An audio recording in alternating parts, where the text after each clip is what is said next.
21 জুলাই বাংলাদেশে এক হৃদয়বিদারক বিমান দুর্ঘটনায় অনেক নিরীহ শিশু, শিক্ষক ও একজন পাইলট নিহত হন। ইসলাম আমাদের শিক্ষা দেয়, যারা কোনো অন্যায় ছাড়াই হঠাৎ মৃত্যুবরণ করেন, বিশেষত আগুনে পুড়ে, ধ্বংসস্তূপে চাপা পুড়ে বা দায়িত্ব পালনরত অবস্থায়, তারা শহীদ হিসেবে পরিগণিত হতে পারেন। রাসূলুল্লাহ সাল্লাল্লাহু আলাইহি ওয়াসাল্লাম বলেছেন, ধ্বংসস্তূপে চাপা পুড়ে নিহত ব্যক্তি শহীদ, আগুনে পুড়ে নিহত ব্যক্তিও শহীদ। মুসলিম 1914। শহীদের মর্যাদা আল্লাহর কাছে অনেক উচ্চ। তারা কবরেও জীবিত অবস্থায় রিজিক প্রাপ্ত হন। তাদের জন্য রয়েছে জান্নাতের দরজা খোলা। তারা চায় যেন আবার দুনিয়ায় ফিরে এসে শহীদ হতে পারে।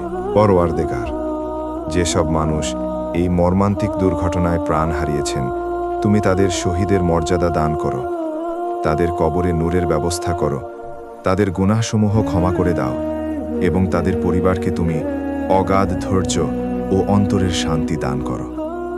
আমিন।